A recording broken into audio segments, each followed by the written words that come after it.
नमस्कार साथियों, स्वागत है आप सभी का अंकित इंस्पायर्स इंडिया पर। मैं हूं अंकित अवस्थी। आप हैं मेरे साथ में एक ऐसी खबर पर चर्चा करने के लिए जो कि अंतर्राष्ट्रीय रूप से बहुत महत्वपूर्ण घटनाक्रम में से एक है, क्योंकि हाल ही में शंघाई शिखर सहयोग संगठन जो है इसकी बैठक भारत में आयोजित की गई है। SCO, शंघाई कॉरपोरेशन ऑर्गेनाइजेशन, इसकी बैठक हाल ही में भारत में वर्चुअली आयोजित की गई है, जिसके अंदर पूर्व के 8 परमानेंट मेंबर और हाल ही में नया बना हुआ मेंबर ईरान भी शामिल हुआ। इन 8 मेंबर्स में चूंकि भारत और पाकिस्तान मायने रखते हैं, ये भी शामिल थे।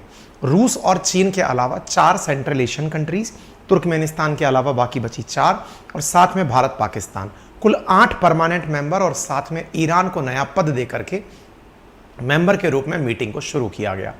इस मीटिंग को पहली बार भारत की अध्यक्षता में आयोजित किया गया है।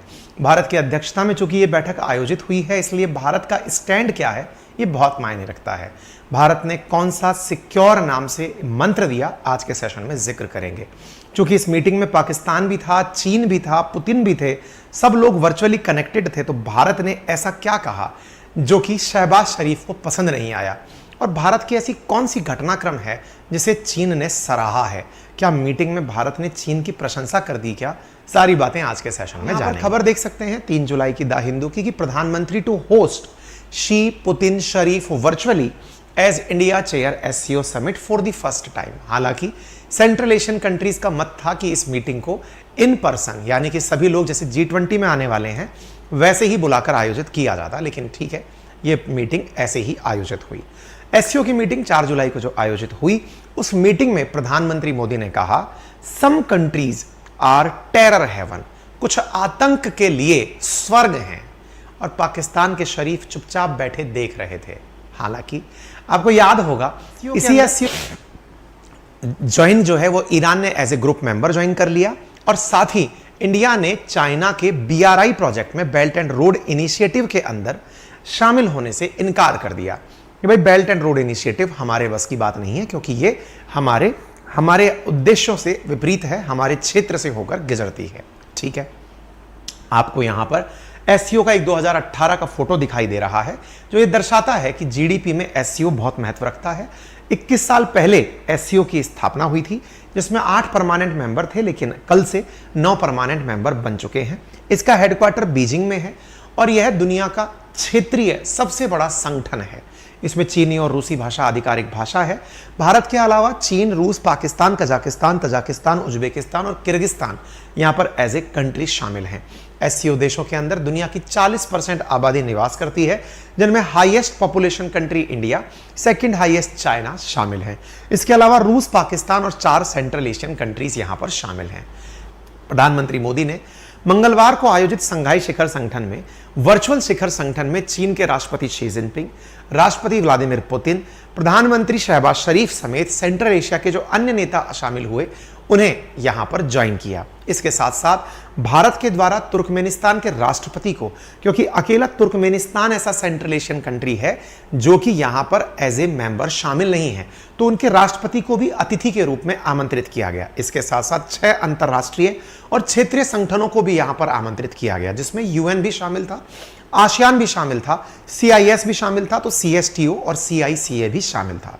इसके साथ साथ भारत के द्वारा आतंकवाद के मुद्दे पर इशारों ही इशारों में पाकिस्तान को कड़ा संदेश दिया गया। ये इशारों की जरूरत क्या थी? क्योंकि यहां पर सब लोग साथ थे, कोई भी देश अपने मुद्दे लाकर ना बैठ जाए, इसलिए आपको जो भी बातें कहनी थी वो इनडायरेक्टली कहनी थी। भारत ने भी सही से इसका प्रेजेंटेशन दिया। भारत ने कहा कि आतंकवाद क्षेत्रीय और वैश्विक शांति के लिए प्रमुख खतरा बना हुआ है। सबसे इंपॉर्टेंट बात यह है कि इसे निर्णायक रूप से निपटने के लिए कोई तैयारी नहीं कर रहा है।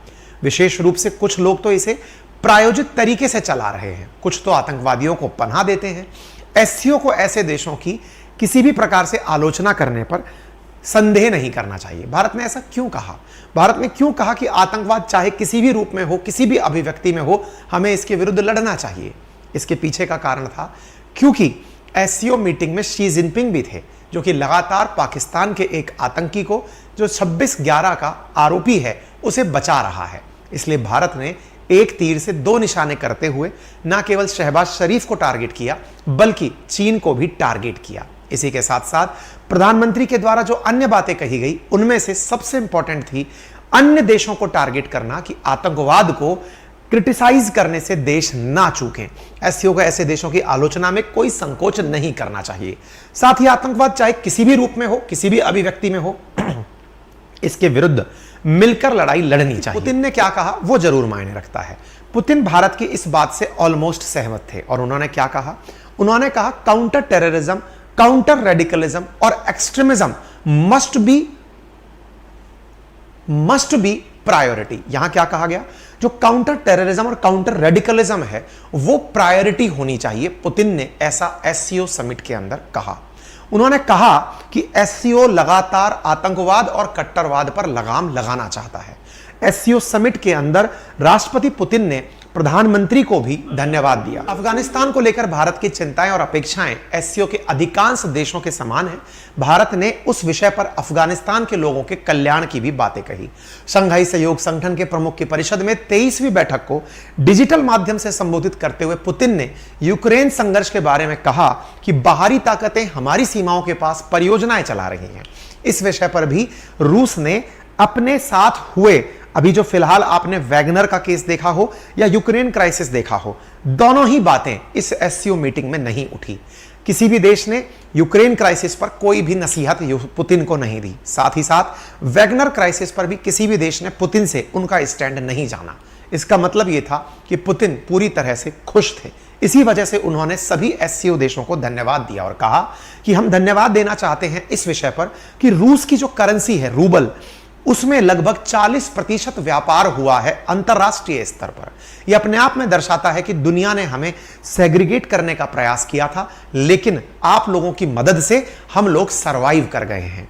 इस विषय पर भारत के द्वारा फूड, फ्यूल, फर्टिलाइजर के लिए रूस का आह्वान किया गया कि आप लोगों को आगे बढ़कर मदद पहुंचाइए।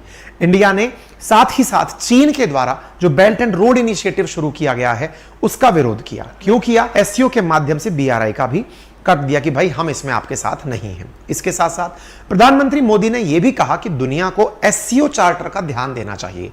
बुनियादी सिद्धांतों, विशेष रूप से देशों की संप्रभुता और अखंडता का सम्मान करना चाहिए। ऐसा कहते हुए प्रधानमंत्री द्वारा ईरान का स्वागत भी किया गया और दुनिया के देशों को यह भी आह्वान किया गया कि दुनिया के देश दूसरे देशों की संप्रभुता का पूरा ख्याल रखें। इसके साथ साथ वसुधैव कुटुंबकम को और प्रधानमंत्री के द्वारा सिक्योर शब्द को भी प्रमोट किया गया। साथ साथ भारत की एक बात के लिए और तारीफ हुई। किस बात के लिए? कि भारत ने अमेरिका के खिलाफ, यानी कि एक प्रकार से एससीओ मीटिंग में कुछ भी ऐसा नहीं किया जो यूक्रेन के लिए हो सकता था। भारत अध्यक्ष था तो संभव है कि वो यूक्रेन का मुद्दा इस मंच पर उठा सकता था। इस बात को कई लोग अमेरिका को चिढ़ाने में यूज कर रहे हैं कि देख लो अमेरिका वालों, तुम्हारे लिए भारत ने कुछ भी नहीं किया है। खैर, चीन हमसे खुश जरूर हुआ है। क्यों? क्योंकि आपको याद होगा हमने कल एक खबर की थी और उस खबर में यह बताया था कि भारत ने रूसी तेल का पेमेंट चीन की करेंसी जो युआन है उसमें करना शुरू कर दिया है। इस विषय को लेकर के चीनी खुश हो गए। चीनियों ने अखबार में लिखा है कि Indian refiners reported yuan purchase for Russian to oil accelerate D-dollarisation.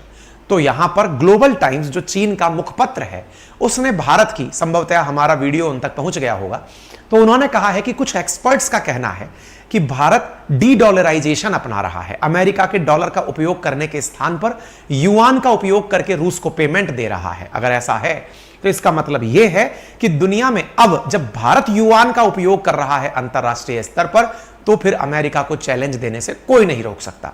इस वजह से चीनियों ने इस विषय पर खुशी मनाई है। खैर, ये तो समय बताएगा कि भारत ने क्या अल्टरनेट लिए हैं, कैसे लिए हैं। फिलहाल